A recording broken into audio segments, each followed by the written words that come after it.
الحمد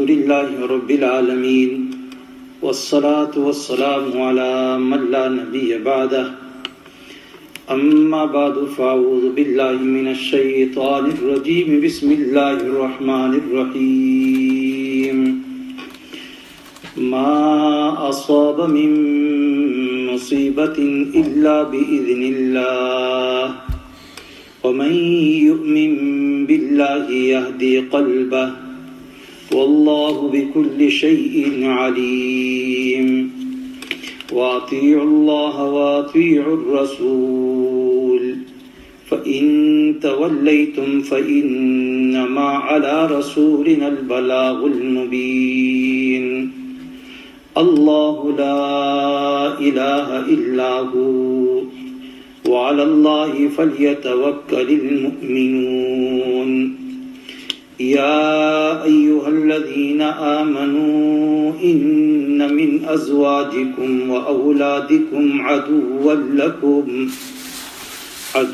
لكم فاحذروهم وإن تعفوا وتصفحوا وتغفروا فإن الله غفور رحيم إنما أموالكم وأولادكم فتنة والله عنده أجر عظيم فاتقوا الله ما استطعتم واسمعوا وأطيعوا وأنفقوا خيرا لأنفسكم ومن يوق شح نفسه فأولئك هم المفلحون إن تقرضوا الله قرضا حسنا يضاعفه لكم ويغفر لكم والله شكور حليم عالم الغيب والشهادة العزيز الحكيم صدق الله العظيم. میرے نہایت قابل قدر مسلمان بھائیوں، بزرگوں، گھروں میں سننے والی میری مسلمان ماؤں بہنوں، آپ حضرات کے سامنے سورہ التغابن کی آخری آیات تلاوت کی ہیں. رب العالمین سے دعا ہے کہ اللہ ان آیات کا صحیح مطلب سمجھانے کی توفیق عطا فرمائے اور رب العالمین ہم سب مسلمانوں کو صحیح معنوں میں قرآن و سنت کی سمجھ اور اس کے اوپر عمل کی توفیق عطا فرما دے.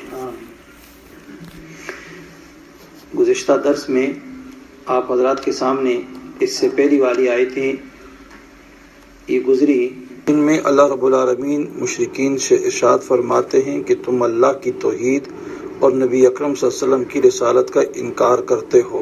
تمہیں ایسا نہیں کرنا چاہیے. تم سے پہلے جو لوگ آئے انہوں نے انکار کیا تو ان کے اوپر بھی اللہ تعالیٰ نے ان کو پکڑا ہے، سزا دی ہے. ایسا نہ ہو کہ تم نے انکار کیا تو تمہاری بھی پکڑ ہوگی، تمہیں چھوڑا نہیں جائے گا. تو اس لیے انکار کی بجائے اقرار کر لو اور رسولوں کو مان لو. لیکن انہوں نے رسول صلی اللہ علیہ وسلم کی رسالت کا ویسے ہی انکار کیا جس طرح پہلے لوگوں نے انکار کیا تھا. پہلے لوگوں کے پاس جب بھی کوئی رسول آیا تو انہوں نے رسول کا انکار ان کی بشر ہونے کی وجہ سے کیا کہ ایک بشر انسان ہو وہ رسول نہیں بن سکتا ہے، تو لہٰذا آپ رسول نہیں ہیں.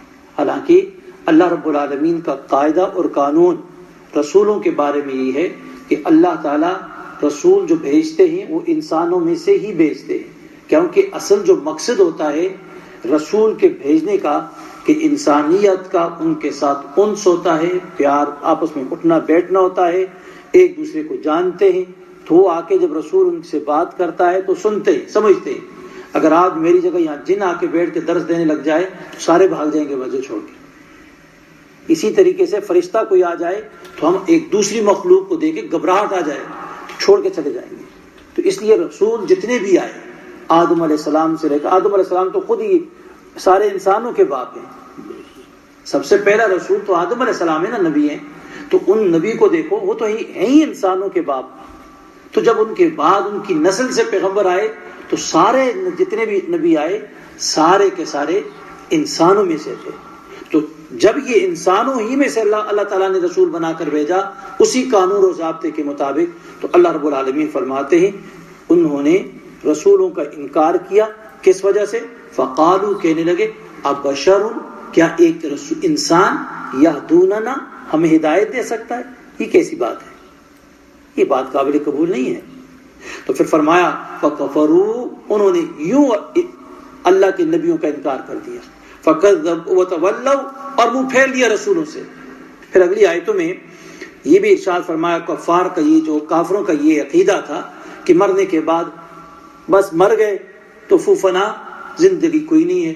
رب العالمین نے فرمایا یہ تمہاری غلط فہمی ہے کہ مرنے کے بعد دوبارہ زندہ نہیں کیا جائے گا، نہیں، تمہیں ضرور زندہ کیا جائے گا، اور تمہیں جو کچھ تم نے دنیا میں کیا ہر بات کا حساب تمہیں دینا ہوگا، اور تمہیں اس کی سزا ملے گی۔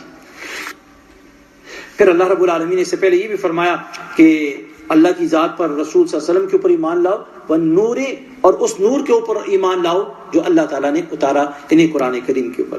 پھر آگے آخر میں اللہ رب العالمین نے ایمان والوں کو خوشخبری دی ہے کہ جو آدمی ایمان لائے گا، نیک اعمال کرے اور عمل صالح کرتا رہے، تو رب العالمین اس کے گناہوں کو اس سے ہٹا دیں گے، ختم کر دیں گے، یکفر کے حالت ہے، ہٹا دیں گے اس سے اس کے گناہوں کو، وَيُدْخِلُ جَنَّاتٍ، اور کو جنت میں داخل کریں گے، اور جنت میں رہنا ان کا ہمیشہ کے لیے ہوگا۔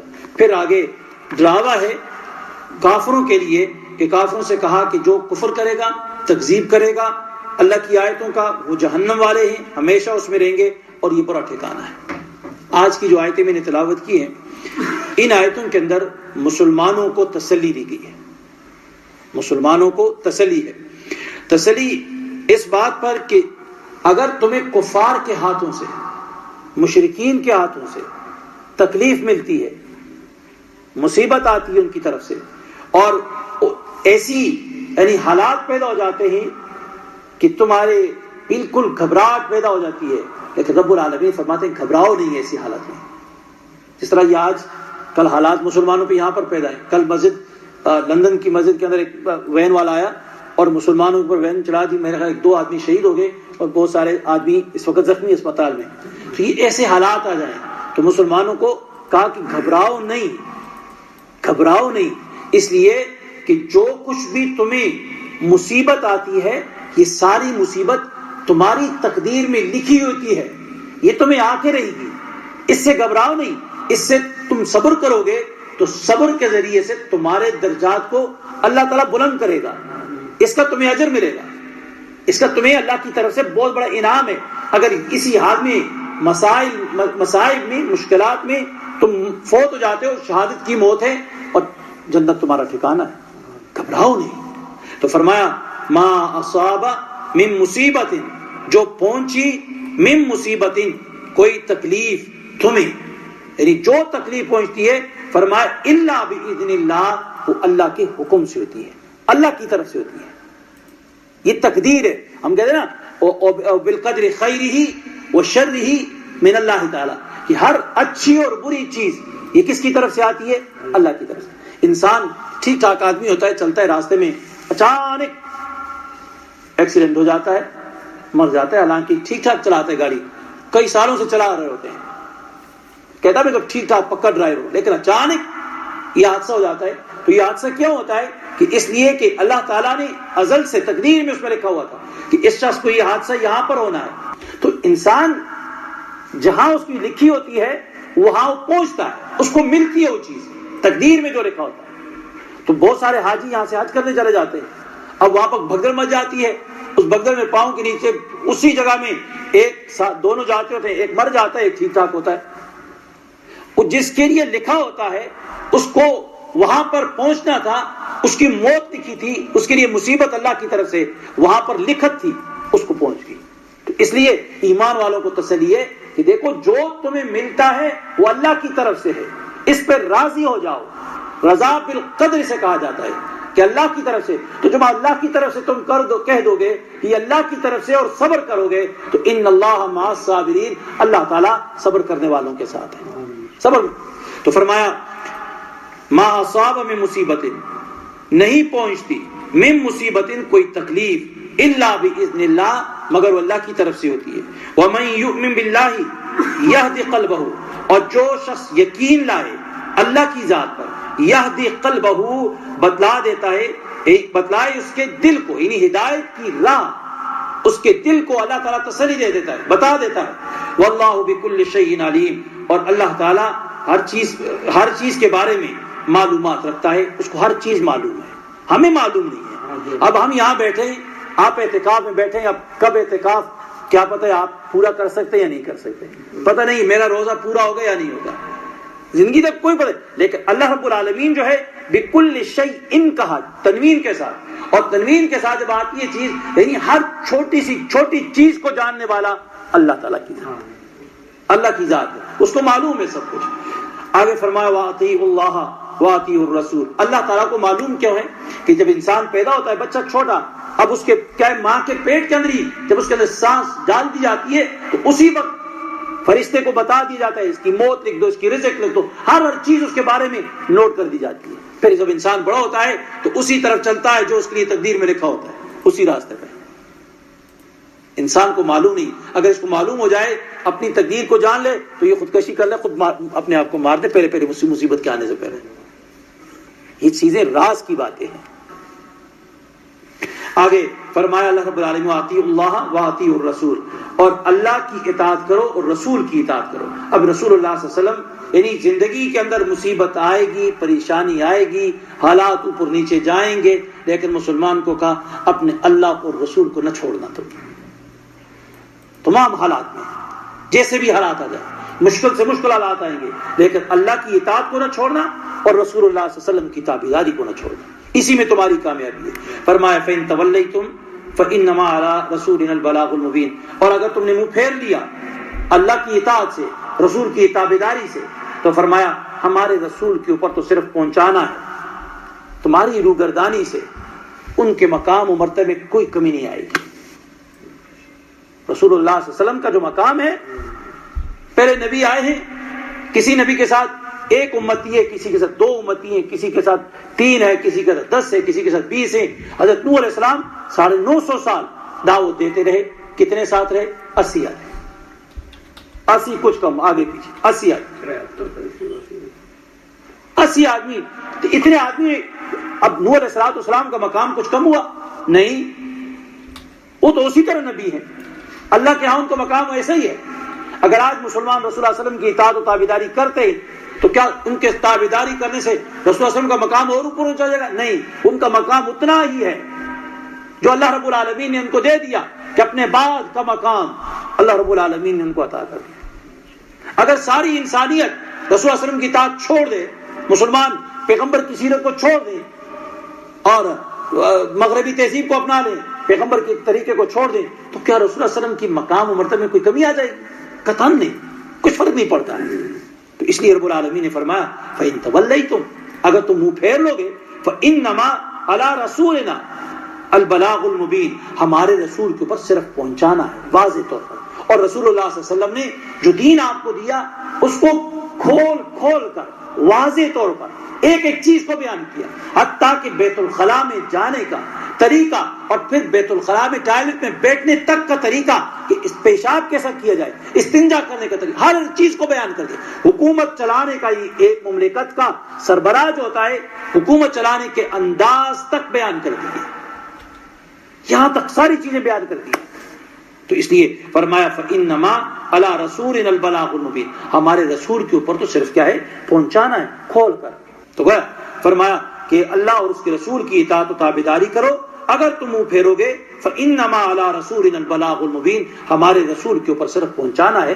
پھر آگے فرمایا اللہ لا الہ الا ہو، دعوی توحید کو پھر دوبارہ بیان کیا، دعوی توحید کو پھر بیان کیا کہ اللہ تعالیٰ ہے، کہ لا الہ الا ہو، اس کے سوا کوئی معبود نہیں، عبادت کے لائق صرف اللہ تعالیٰ کی ذات ہے، اسی کی عبادت کرو، اسی کی عبادت۔ مشکل حالات ہیں، پریشانی ہے، اللہ سے لو لگاؤ گے، اللہ سے تعلق جوڑے رکھو گے، ساری چیزیں اس کے قبضے میں ہیں، اس کے قبضے میں۔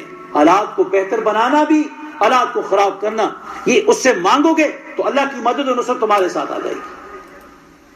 تمہارے جس طرح پہلے نبی آئے، ان کی آزمائشیں جب ہوئی تو اتنے تک کہ پیغمبروں کی زبان سے بھی آواز ہے متی نصر اللہ، کہ اللہ کی مدد کب آئے گی؟ اللہ تعالیٰ نے کہا اللہ کی مدد قریب آ گئی، پہنچ گئی۔ تو ایمان والے جب اپنا رشتہ اور تعلق اللہ کی ذات کے ساتھ جوڑتے ہیں تو رب العالمین کی طرف سے مدد آتی ہے، حالات بدل جاتے ہیں۔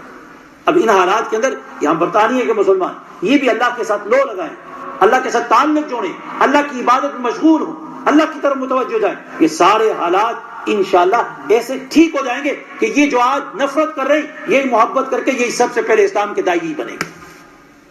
مکہ میں کیا تھا، مدینہ میں کیا تھا، عرب میں کیا تھا، کتنی نفرت تھی رسول اللہ صلی اللہ علیہ وسلم کے ساتھ، پیغمبر صلی اللہ علیہ وسلم کے ساتھ کتنی نفرت تھی، کس طرح مارا گیا، صحابہ کو کیسی تکالیف دی گئی، لیکن انہوں نے اپنا رشتہ اللہ کی ذات کے ساتھ جوڑے رکھا، اللہ کے ساتھ دن کو دعوت، رات کو اللہ کے حضور سجدہ ریز ہو کر خدا سے مانگتے مانگتے مانگتے، وہی ظالم، وہی جابر، وہی قاتل، وہی پیغمبر کے اوپر گندگیاں ڈالنے والے، پیغمبر کو مارنے والے، مکہ سے نکالنے والے، مدینہ کی طرف ہجرت پہ مجبور کرنے والے، مدینہ کے اندر ان کے جینا تنگ کرنے والے، سارے کے سارے فوج در فوج اسلام کے مطابق ہوتے ہیں۔ تو اس لیے رب العالمین نے فرمایا ان ساری مصیبتوں کے اندر اللہ لا الہ، یاد رکھو اللہ ہی ہے، لا الہ الا ہو، اس کے سوا کوئی عبادت کے لائق نہیں، کوئی دعاؤں کو قبول نہیں کرتا اس کے سوا۔ دعا بھی کرو اللہ سے، سر جھکاؤ اللہ کے سامنے، عبادت کرو صرف اللہ ہی کی کرو۔ فرمایا وعلی اللہ فلیتوکل المؤمنون، اور ایمان والے ان کی صفت کیا ہے، ایمان والے تو ہمیشہ اللہ ہی کے اوپر بھروسہ رکھتے ہیں، ان کا توکل جو ہوتا ہے، ٹرسٹ جو ہوتا ہے، ہمیشہ وہ کس کے اوپر کرتے ہیں، اللہ کی ذات کے۔ وَمَن يَتَوَكَّلْ عَلَى اللَّهِ فَهُوَ حَسْبُهُ وَنِعْمَ الْوَكِيلُ، اللہ نے دوسرے میں فرمایا جو اللہ کی ذات کے اوپر بھروسہ کرتا ہے، توکل کرتا ہے، تو اللہ رب العالمین اس کے لیے کافی ہو جاتا ہے۔ آگے فرمایا یا ایھا الذین آمنوا ان من ازواجکم واولادکم عدوا لکم فاحذروا۔ حضور نبی پاک صلی اللہ علیہ وسلم کے صحابہ اکرام کو جب ہجرت کا حکم ہوا مکہ مکرمہ سے مدینہ منورہ کی طرف، اب مدینہ منورہ کی طرف ہجرت کر کے آئے تو بعض صحابہ جب ہجرت کرنے کا ارادہ کیا انہوں نے تو گھر والے ان کے رونے لگ گئے، انہوں نے نہ چھوڑا، انہوں نے کہا دیکھو ہم نے آپ کے ایمان تو قبول کر لیا لیکن ابھی آپ چھوڑ کے ہمیں جا رہے ہیں، یہ ہم سے گوارا نہیں ہو رہا، آپ کو ہم نہیں جانے دیں گے۔ تو ظاہر ہے انسان ہے، تو بعض صحابہ اکرام جو تھے وہ وہاں پر رہ گئے، جب رہ گئے تو اس کے بعد جب ان کے گھر والے بھی ایمان لے آئے اور ایمان لے کر آ گئے تو پھر انہوں نے دوبارہ انہوں نے بھی ہجرت کی، سب نے مل کے جب ہجرت کی تو آگے مدینہ منورہ میں پہنچے، تو مدینہ منورہ میں جب پہنچے تو انہوں نے جب دیکھا تو پہلے آنے والے انہوں نے بہت سارا دین سیکھ لیا، بہت سارے مسائل سے واقف ہو گئے، دینی تعلیم سے واقف ہو گئے، اور یہ بہت پیچھے رہے، تو ان کو غصہ آیا اپنی اولاد کے اوپر،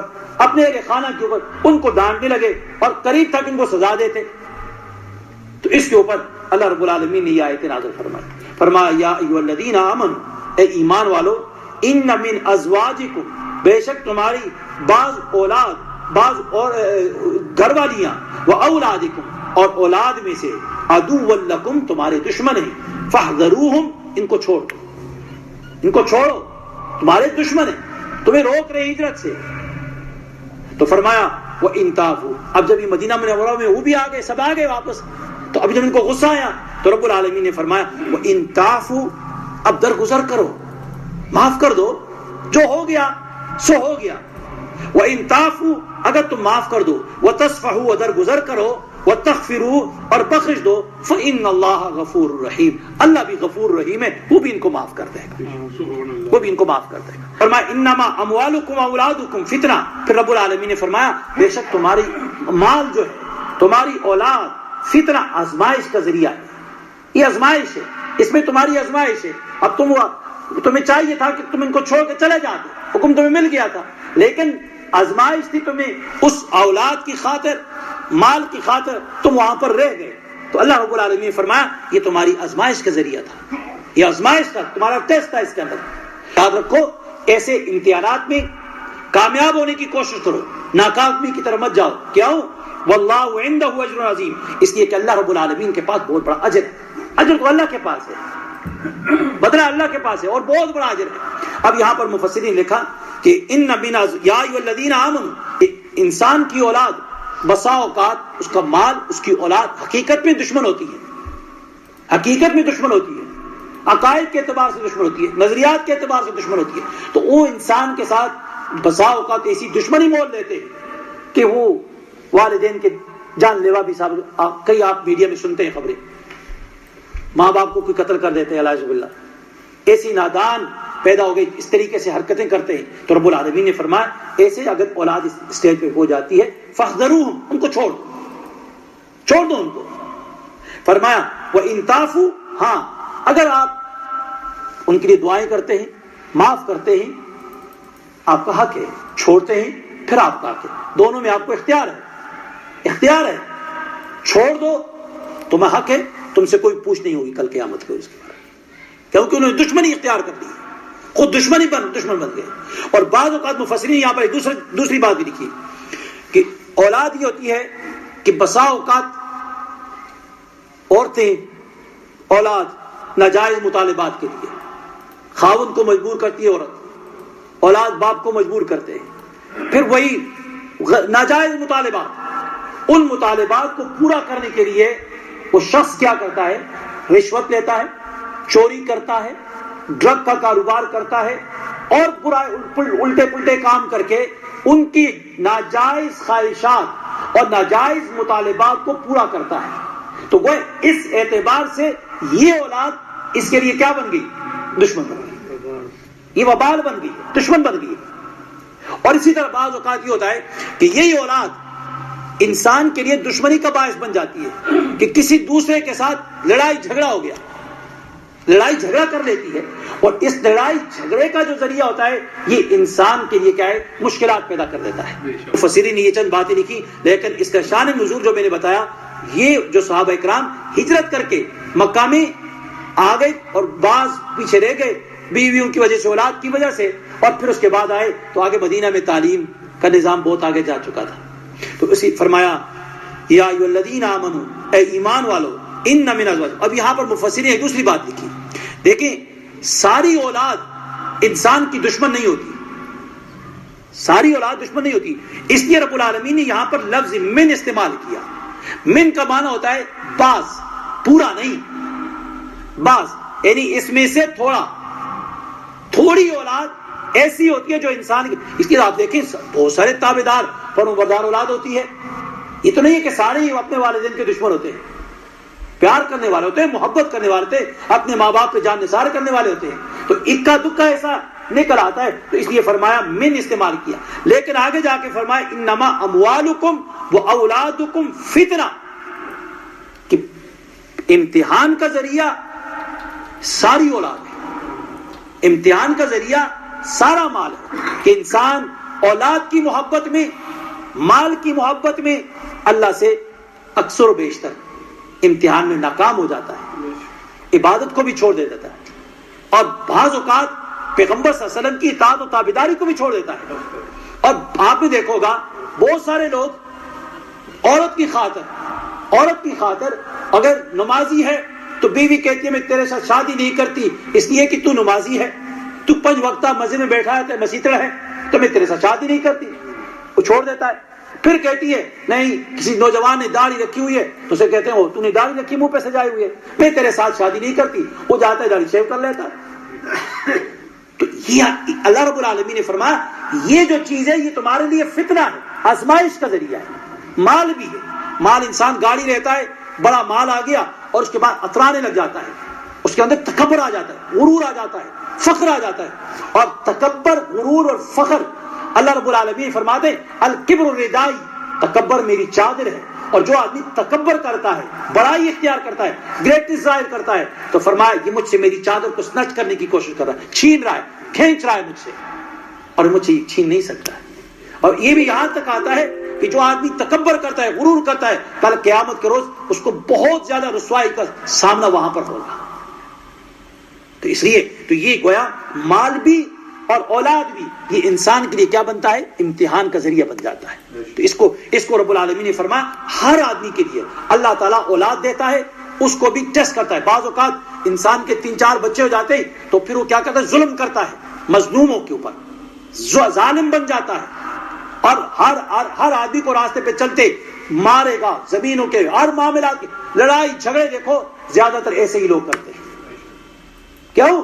وہ اولاد کے ذریعے سے وہ اپنے آپ طاقت دکھاتا ہے، قوت دکھاتا ہے، اور پھر مظلوم بیچارے پہ ظلم کرتا ہے۔ تو یہ گویا اللہ رب العالمین فرماتے ہیں ہم نے تمہیں اولاد دی ہے، اس لیے نہیں دی کہ تم اس کے ذریعے سے ظلم کرو، اولاد دی ہے تمہیں شاکر بننے کے لیے، اس کو دیکھو اور اللہ رب العالمین کا شکر ادا کرو کہ اللہ تجھے مجھے صحیح سالم اولاد دی ہے، اور وہ اولاد ان کی اچھی تربیت کرو تاکہ تمہارے لیے مرنے کے بعد تمہاری نجات کا ذریعہ بن جائے۔ انسان جب مرتا ہے اس کے سارے اعمال کا سلسلہ ختم ہو جاتا ہے، کوئی چیز اس کو ثواب نہیں ملتا ہے، یہ ان میں سے نیک صالح اولاد ہے۔ اگر کوئی آدمی نیک صالح اولاد چھوڑ کے جاتا ہے تو قبر میں بھی جاتا ہے، جہاں جاتا ہے وہ آرام سے پیچھے اولاد اس کی دعا کرتی ہے، قرآن کریم کی تلاوت کرتی ہے، نماز پڑھتی ہے، صدقہ خیرات کرتی ہے، تو گویا اس کے لیے بینیفٹ جاتا رہتا ہے۔ تو رب العالمین نے فرمایا اس لیے انما اموالکم واولادکم فتنہ، یہ آزمائش کا ذریعہ ہے، اس پہ تکبر اور غرور انسان کو اختیار نہیں کرنا چاہیے۔ آگے فرمایا واللہ عندہ اجر عظیم، یہ دنیا کی دولت کے اوپر تم اس اولاد کی خاطر، اس دنیا کی خاطر تم کیا ہے اللہ کی نافرمانی کرتے ہو، ایسا نہ کرو۔ یاد رکھو یہ کوئی چیز نہیں ہے، یہ ہاتھ کی میل ہے، ابھی آپ کے پاس ہے کل دوسروں کے پاس چلی جائے گی۔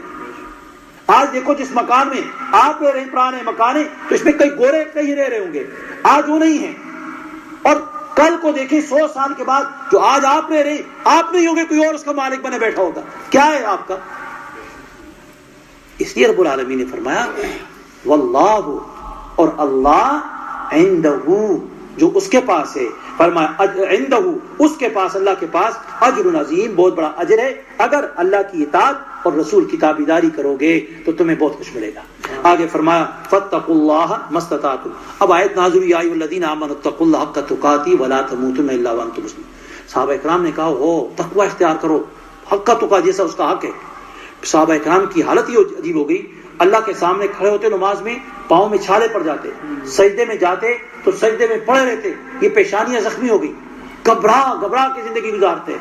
تو اللہ تعالیٰ نے جب ان کی حالت دیکھی تو یہ آیت نازل فرمائی فاتقوا اللہ، اللہ سے ڈرو، مستطاعتم، جتنی تمہارے اندر طاقت ہے، استطاعت ہے، لا یکلف اللہ نفسا الا وسعها، انسان کو اتنا ہی مکلف بنایا جتنی اس کی طاقت ہے۔ تو فرمایا واسمعوا، ہاں طاقت کے مطابق تقوی اختیار کرو، واسمعوا، سنتے رہو اللہ کی باتیں، ہدایات کو سنو، واطیعوا، اور اطاعت کرو، وانفقوا، خرچ کرو اللہ کے راستے میں، دیا ہوا مال تمہیں جو دیا ہے اس کو خرچ کرو، لانفسکم، اپنی ذات کے لیے، تمہارا خرچ کرنا یہ تمہارے اپنی ذات کے لیے ہے، تمہیں بینیفٹ ملے گا، تم خرچ کرو گے دنیا میں تمہیں فائدہ ہے، کسی اور کو فائدہ نہیں مل پہنچتا، تمہیں مل رہا ہے۔ آگے فرمایا ومن یوق شح نفسہ، جس آدمی کو، یعنی بعض اوقات آدمی کنجوسی کرتا ہے، خرچ نہیں کرتا اللہ کے راستے میں، تو اللہ رب العالمین فرماتے ہیں ومن یوق شح نفسہ، جس کو جی کے حرص سے بچا لیا گیا، جو انسان کے نفس کے اندر نفسانی لالچ جو ہوتی ہے، حرص جو ہے، اس سے بچا دیا، فاولئک هم المفلحون، یہی کامیابی حاصل کرنے والے ہیں۔ آگے فرمایا رب العالمین نے، اب ترغیب ہے انفاق فی سبیل اللہ کے لیے، اللہ کے راستے میں خرچ کرنے کے لیے ترغیب۔ فرمایا ان تقرضوا اللہ قرضا، اگر تم قرض دو گے اللہ کی ذات کو، کیا کرو گے؟ اللہ کو قرض دو گے، قرضا حسنا، قرض حسنا، اچھا قرض، یعنی جو آدمی اللہ کے راستے میں خرچ کرتا ہے تو یہ خرچ کرنا ایسا ہے گویا یہ قرض دے رہا ہے، کسی غریب کو کھلا رہا ہے، کسی یتیم کو کھلا رہا ہے، کسی بیوہ کو دے رہا ہے، یہ سارے کا سارا مال گویا یہ اللہ کی ذات کو دے رہا ہے۔ تو گویا یہ جو انسان صدقہ خیرات کرتا ہے، جو کچھ بھی اللہ کے راستے میں دیتا ہے، گویا یہ اللہ کو قرض دے رہا ہے، قرض دے رہا ہے۔ تو قرض کا مطلب قرضاً حسنا، قرض حسنا، اچھا قرض۔ اچھے قرض سے کیا مراد؟ مفسرین نے لکھا اخلاص کے ساتھ، بالکل اللہ کی رضا کے لیے، کوئی دکھلاوا نہیں، ریاکاری نہیں، اور ایسا قرض دے رہا ہے کہ جس کے ذریعے سے، صدقے سے کسی کو نقصان نہیں دے رہا۔ اپنے صدقہ خیرات کو ضائع مت کرو دکھلاوے کے ساتھ اور تکلیف دے کر۔ دکھلاوا کیا ہوتا ہے؟ کہ شو کرنا کہ میں اتنا صدقہ دینے والا ہوں، اتنے پیسے پہ خرچ کرنے والا ہوں۔ اور تکلیف دینا کیسی ہوتی ہے کہ کسی کو دیا غریب بیچارے کو، اور اس سے پھر بگاڑ لینے شروع ہو گئے، اس کو گالیاں دینے لگے پبلک میں، ہوئے ٹکر خور ادھر آ جا، ٹکروں میں، میرے ٹکڑوں پہ پلا ہوا ہے اور تم میرے ساتھ بدتمیزی کرتا، میرا کام نہیں کرتا گھر میں،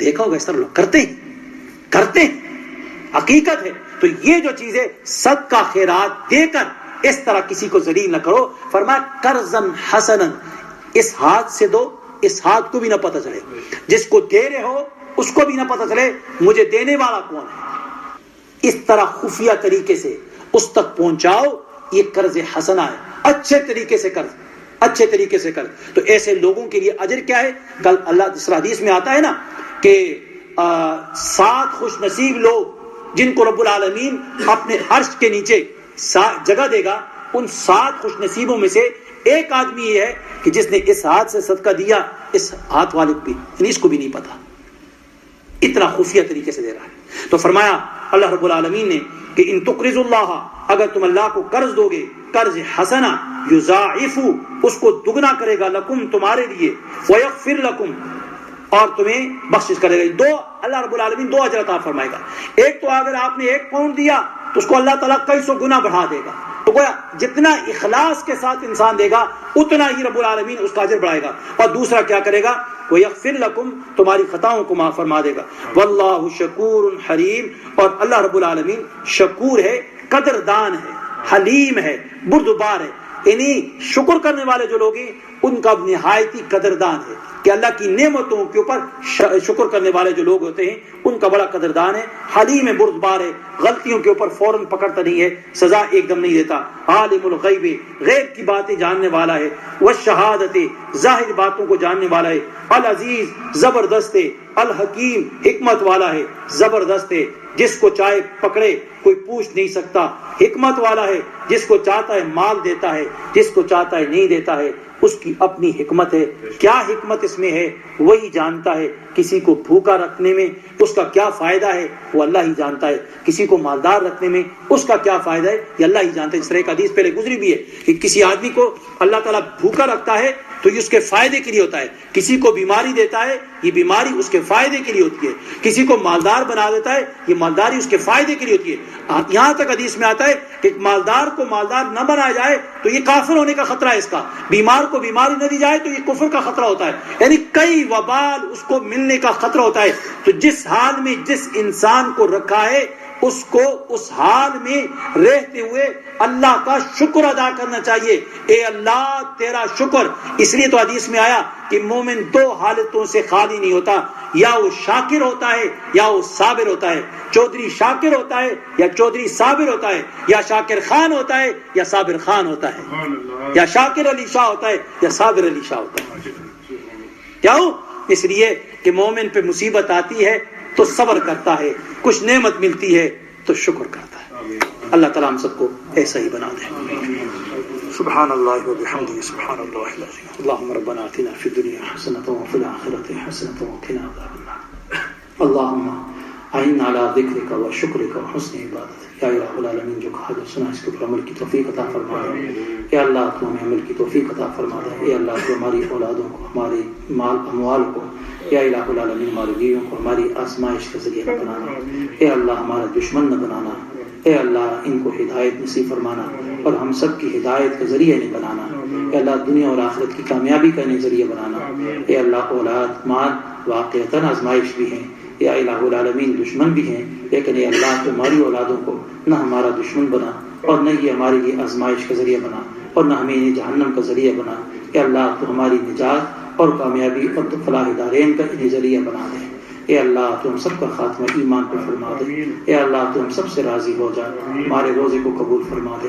اے اللہ لندن کے اندر جو واقعہ ہوا، جو مسلمان اس میں شہید ہوئے، اے اللہ ان کی شہادت کو تو قبول فرما دے.